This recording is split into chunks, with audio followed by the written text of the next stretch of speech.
વાંચન સ્પર્ધામાંથી મને સમયનું સંચાલન શીખવા મળ્યું. બુક્સ અને એમાં ઘણું બધું મસ્ત વાંચવાનું આવે છે.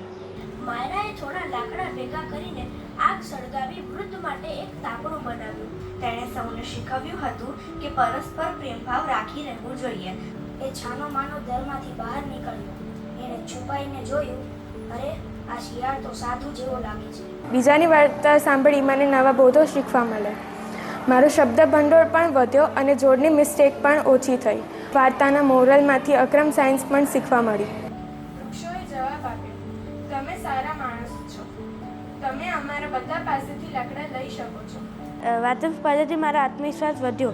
બીજાનું ભલું કરીએ તો વહેલું મોડું તેનું સારું ફળ અવશ્ય મળે છે. સોનમ ડ્રેગન પાસે ગઈ અને કહ્યું, તું ડ્રેગન છે? હા, હું ડ્રેગન છું. જ્યારે વાંચન સ્પર્ધા હતી ત્યારે મને વાંચનમાં ખૂબ ઇન્ટરેસ્ટ ન હતો, પણ ધીમે ધીમે મેં વાંચવાનું શરૂ કર્યું. જ્યારે મને વાંચનમાં રસ પડ્યો. બિરબલ, મેં સાંભળ્યું છે કે તમારા ભગવાનમાંથી એક વિષ્ણુ ભગવાન હાથીની મદદ કરવા દોડી ગયા હતા. હંમેશા ઠપકો આપતા. ગામમાં બધા એને ચીડવતા રહેતા. અમિતાને એ બધાની કોઈ પરવા નથી. સમય પસાર થતો ગયો. 5 વર્ષ વીતી ગયા. હવે બ્રાહ્મણની દીકરીના લગ્ન હતા. વર્તમાનપત્રમાં તેમના વિશે જે લખાતું તેનાથી તે ખૂબ પ્રભાવિત હતી. આ વાંચન વાર્તા સ્પર્ધામાં મને ઘણું બધું શીખવા મળ્યું. વાર્તા વાંચન કરતી વખતે સ્પષ્ટ ઉચ્ચારણ, આરોહ અવરોહ, હાવભાવ, પ્રશ્નાચિહ્ન અને ઉદ્ગાર ચિહ્નો વગેરેને ધ્યાનમાં રાખીને સુંદર વાંચન કરું એની સમજ પડી. આ સાથે હું કેવી રીતે વાંચું છું, મારે શું સુધારવાની જરૂર છે એની પણ મને સમજ પડી. ત્યાંથી પસાર થતા એક સાધુએ થાકેલા વાઘને જોયો. સાધુએ કહ્યું, ભલા ભાઈ, તું અહીં કેવી રીતે ફસાયો? વાઘે કહ્યું, એ બધું પછી કહું. એ કોણ, મને બહાર કાઢો. તમારો ઉપકાર નહીં ભૂલું. વિવિધ ભાષા કૌશલ્ય શીખવા મળે, જેમ કે શબ્દ ભંડોળ અને ઉચિત ઉચ્ચારણ. વાંચન એ માત્ર શબ્દોનું ઉચ્ચારણ નથી, પણ સ્પષ્ટતાથી ભાવો અને વિચારોને જીવંત કરવાની એક કળા છે.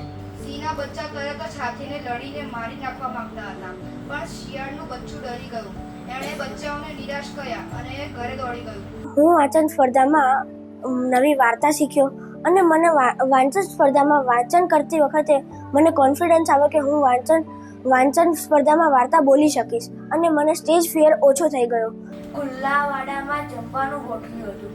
વંડામાં ઘણા ઝાડ હતા. ખુલ્લાની બની ઠનીને બરાબર જમવાના સમય પહોંચી ગયા. મરી જઈને અમર થવાની. અગર નામે ગામ છે, અગર એટલું મીઠું.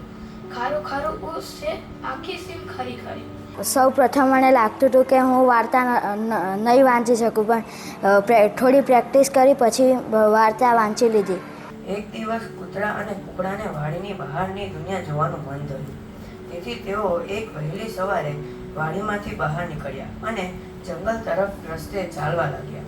વાંદરો કહે, હું રાજા બનું, અને શિયાળ કહે, હું પણ કંઈ કમ નથી, મને રાજા બનાવો. છેવટે પશુઓએ ચૂંટણી કરી. તેમાં વાંદરાને સૌથી વધારે મત મળ્યા. જસુકાકી સવારે ઉઠે ત્યારથી માંડીને એક મિનિટની બંને મિત્રોને ખબર. સવાર, બપોર, સાંજ 3 ટાઈમ લાલી અને ગૌરીને રોટલા નાખે. ઘણા વર્ષ પછી એણે એ ફૂલદાનીને બરાબર ધોઈને ચોખ્ખી કરી નાખી. ચકચકિત ફૂલદાનીમાં દાંડલી સાથેનું એ ફૂલ એણે ગોઠવી દીધું. તમે મને પૈસા આપો, તમારું નામ બહાર ના આવે એ રીતે હું એ પૈસા સારા કાર્યમાં વાપરીશ. ઠુમક ઠુમક ચાલવા લાગી તો પછી ચકલી પણ ઠુમક ઠુમક ચાલવા લાગી. ચપ્પુ ચકલીને તો ખૂબ જ મજા પડી ગઈ. એક ગબરપુર નામનું ગામ હતું. એમાં ગઢુભાઈનો પરિવાર રહેતો હતો, પણ ગામના લોકો એમને ગઢુ કાકાથી જ ઓળખતા. શિયાળે એને કહ્યું, જંગલમાં ખૂબ જ કંટાળાજનક છે. હું આ જંગલ છોડીને તમારી સાથે આવવા માંગુ છું. સદીઓ સુધી આવો વ્યવહાર કરવાને લીધે નદી હવે એકલી પડી ગઈ હતી. ત્યાં કોઈ પશુ કે